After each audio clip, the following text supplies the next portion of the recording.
If you're service connected for PTSD, then right now that should be bringing you at least $1,800 every single month, tax-free, for the rest of your life. And if it's not, then you could have some problems here. But more importantly, you could have an opportunity.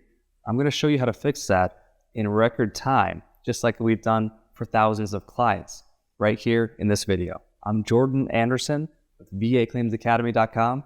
Let's get into it and get you the rating you deserve. Now, the thing about post-traumatic stress disorder is that, what is it? It's traumatic stress. So the main issue that us veterans face with, if you have PTSD is the fact that you don't want to talk about it. So PTSD and VA claims in general, you've heard me say this before, it's all about translating your true story into the VA's language. So just to let you know that, hey, this video is going to provide valuable insight. This is over the past 24 hours. These are people that we've helped, the clients, or someone we've even helped just like you right now watching this video for free, who has gotten a 100% permanent and total rating, who by using this strategy that I'm about to show you has gone from a 70% PTSD rating to 100% permanent and total plus special monthly compensation on top. And yes, that means he gets all his student loans forgiven. Another client right here, 100% rating, again, just the last 24 hours. And another client as well, 100% rating.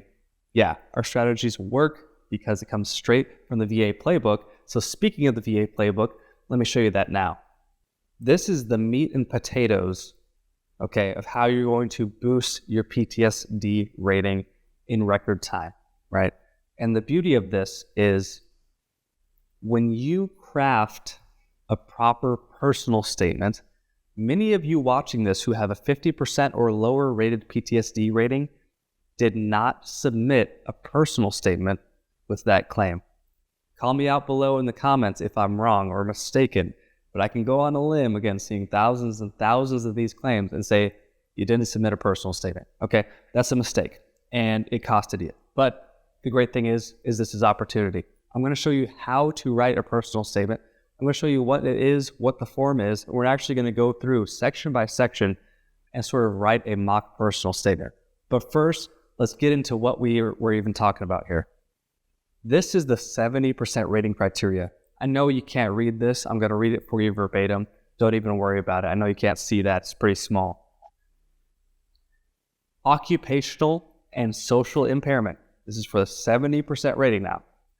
With deficiencies in most areas, such as work, school, family relations, judgment, thinking, or mood, due to such symptoms as, self-harm ideation. So if you've had ideation, not an action plan, nothing like that, but just, thinking about, hey, what would it be like if I wasn't alive? Ideation. Obsessive rituals, which interfere with routine activities. By the way, I'm going to break each one of these down because you're going to see that when I read these off to you, you're going to be like, it doesn't apply to me, doesn't apply to me. No, that doesn't apply to me. I don't deserve a 70% rating. But then when I break them down as to what the things they all include in plain English, you're going to be like, whoa, yeah, I have experienced that. Obsessive rituals which interfere with routine activities. Speech intermittently illogical, obscure or irrelevant, or near continuous panic or depression, affecting the ability to function independently, appropriately and effectively, Impaired impulse control, such as unprovoked irritability with periods of violence. Spatial disorientation, neglect of personal appearance and hygiene, difficulty in adapting to stressful circumstances, including at work or work-like setting, inability to establish and maintain effective relationships. So that sounds very mind-numbing, and remember, this is due to symptoms such as. So it doesn't have to be these verbatim. However, I want to throw a couple of things at you here. So let's talk about the obsessive rituals, right? Sounds like, hey, this may not apply to you. What about when you have to go into a restaurant and you have to face the exit every single time? Or before bed, you're checking every single lock in your home every single time. Stuff that may seem normal to you, or you're patrolling to make sure that, okay, every interest is secured in my house, in my own home. Things like this, where maybe it's taking it a little bit overboard, okay? These could be obsessive rituals. This is something to include in your personal statement. Again, I'm going to unpack for you the personal statement, and we're going to write one together after this. Speech intermittently illogical or obscure or irrelevant. So if anyone's ever told you that, hey, you're jumping between topics, or maybe you're trailing off mid-thought, even simple things like that could absolutely qualify. Impaired impulse control. You ever have road rage and then afterwards you think, wow, that surprised even myself? Or do something and it's like, wow, I was surprised I acted like that. That could be a sign. And you need to recall these scenarios because these are the things that you want to bring up in your personal statement. Because again, lay evidence counts just like medical evidence counts. You as the layperson, you as the veteran yourself, have the ability to speak directly to the person rating your VA claim and influence them with information that only you could know, that the doctors aren't taking notes for. Why is a doctor who's looking to treat you going to take notes about your road rage incident for your VA rating process? They're not. So it's on you to be responsible to go ahead and tell these things, particularly on paper. That way, guess what? Maybe at the compensation and pension exam, you don't have to talk about it as much, especially if it's a touchy subject, all right? By the way, if this is opening your eyes a little bit and helping you out, do me a favor, hit the like button. So here's one, spatial disorientation, or sometimes it's disorientation of time or place. And you're thinking, hey, I don't have that. I know where I'm at. Have you ever been driving, maybe on the highway, and you missed your exit, right? How often does this happen? Have you ever been driving and you arrived home and realized, wow, I actually don't even remember driving the last 5 miles. I was zoned out. What is that? That's disorientation of time or place. That literally is disorientation of time or place. So people think that they don't qualify for a lot of these symptoms. Actually, these could be pretty common. You just have to think and be vulnerable enough to think about how you fit in to this scenario, to these symptoms, okay? This is what makes the difference between a 50% rating and a 70% rating. You're talking about many hundreds of dollars per month, something that could be almost a car payment just by, seriously, no kidding, getting a few words on paper. So neglect of personal appearance and hygiene, this doesn't mean that necessarily you haven't showered for a month, right? This could be, hey, maybe you've worn the same thing 2 days in a row, maybe a third day in a row, just because changing it feels a little overwhelming right now. These are the things that matter and the things that you need to take note of, take account of, and write the personal statement. Speaking of personal statements, let's get into that right now. Let's get into what form do you need, how to structure and write your personal statement. I'm going to make sure that your writer's block is non-existent after this segment here. So let's get into that. This right here is the difference between people who know what they're doing with VA claims and folks who are rushing the process to try to save 20 minutes on a 4, 5 month, 6 month process and are losing money for the rest of their life because of it, right? Don't do that. Put in the extra 1% effort to become a top 1% VA claim filer. And that's what we're all about here at VA Claims Academy. That's why when I write personal statement drafts for clients personally, or write Nexus letter templates for clients custom, I do it in this same exact fashion because it works every time. We just saw what the VA is looking for. This is an open book test. It doesn't get any more straightforward. Well, I guess it does, right? You still have to think about, okay, how could I fit this? But that's what we do here, right? But this is an open book test. The VA tells you what they want to hear in order to rate you what you deserve. So let's go into it. This is VA Form 21-4138, okay? Don't need to remember the robot speak. You can just type in personal statement VA form on Google, and it should bring you up this PDF, which you can download. I am a fan of every single personal statement that I write. I want to submit on this form, okay? Could you technically submit lay evidence on a Word document that's signed? Technically, yes. I don't want to give the VA any reason to give me problems. They have a form for it. I'm using their form. It's not that hard, okay? Before we start with the specifics on how to write one, I just want to let you know that you're going to want to write a personal statement for each and every condition that you're filing. A separate personal statement, okay? You don't want one long mega personal statement where you're talking about your whole life story and all of your conditions. No one's reading that, okay? These need to be short and sweet and on topic. Unless you have multiple mental conditions, in which case you'll have one overall mental personal statement. Why? Because all mental conditions, including PTSD, depression, anxiety, insomnia, adjustment disorder, even if you're diagnosed for all of those, they're going to get crammed and smushed into one single mental rating. All right, let's head into it. You'll do this at the top, fill in these boxes here. You can see we have the veterans. Last name is Winning, first name claim, mailing address, all that yada yada. You know all that information. I don't have to tell you. Now, this is what's important. Always start with, hey, hi, my name is, okay? It gets the writer's block out the way, right? My name is Jordan Anderson. I'm here to talk to you about my PTSD. I had this event occur, okay? So this first paragraph right here, which notice how it's not that long, is speaking a little bit about the stressor event, okay? So a few sentences. Why is that? Why am I only taking this amount of space for something so important as the stressor event?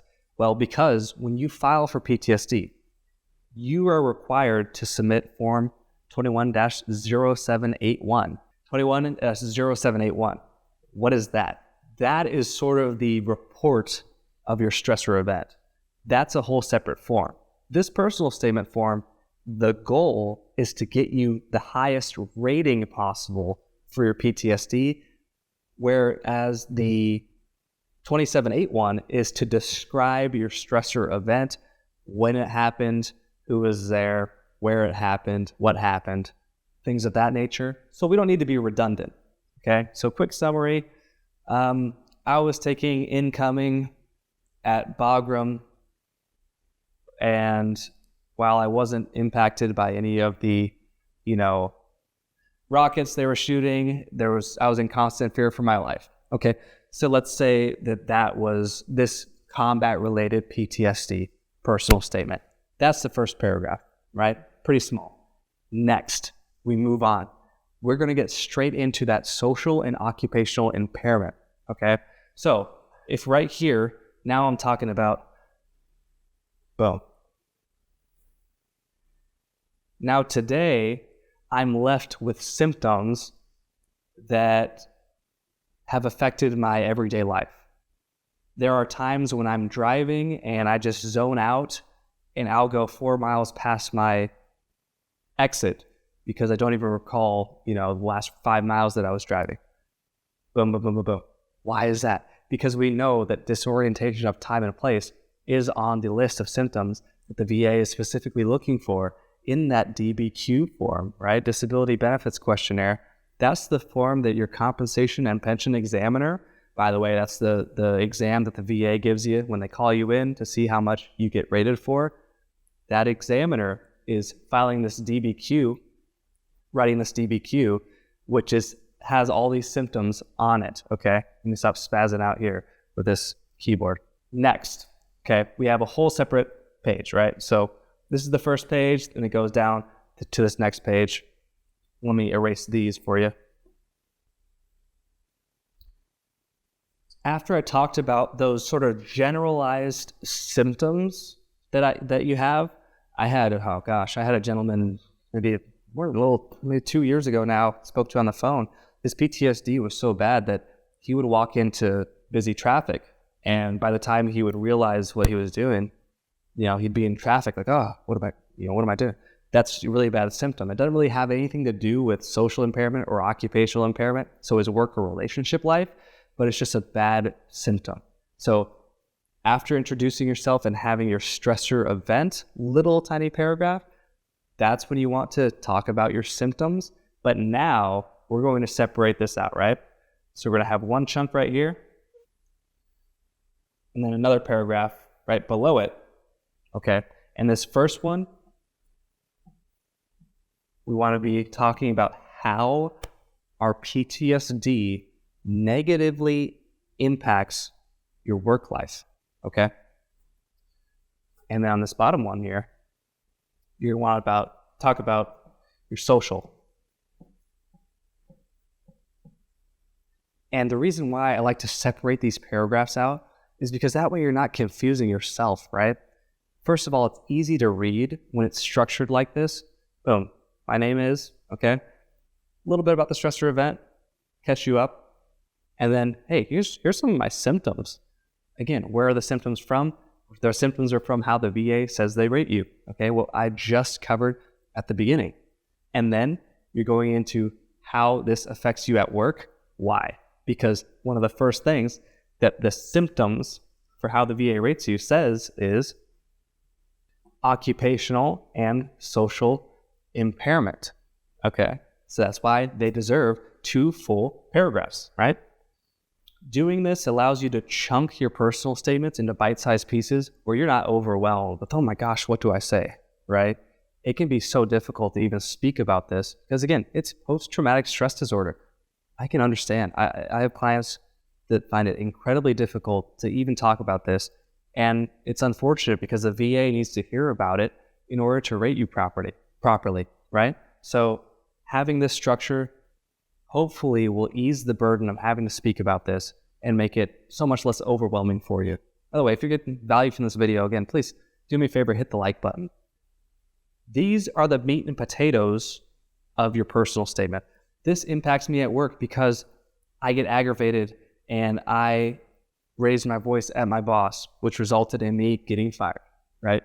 You want to talk about the results. So I don't know how much longer I could hold the job, right? Because you don't. No one does, really. I don't know how much longer, right? You don't know how much longer anything. You know how much longer the Earth's going to continue, right?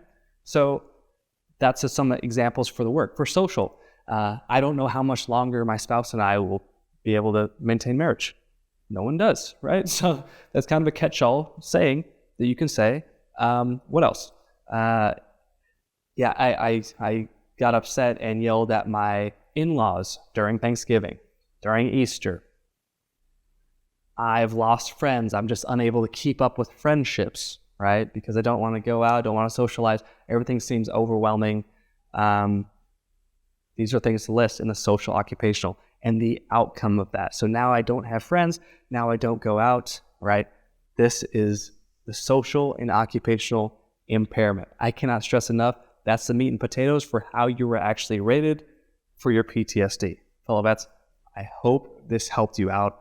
If you do this personal statement, how I just outlined for you, section by section, number one, it's going to be really easy for you compared to not knowing and then just rambling on about how difficult this is for you.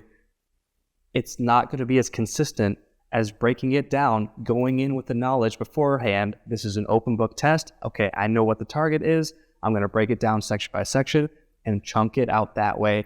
And we're going to have a precision strike on this form, okay? And it's going to be really effective. Another thing is that this could get you a boosted rating near instantly, okay? When you're rated 50%, you're rated 30%, and you come with this as your evidence during a supplemental claim, almost 9 times out of 10, you're getting that increased rating almost instantly, okay? Hope this helped you out. If it did, let me know in the comments below, and definitely share this with someone who needs it. Cheers.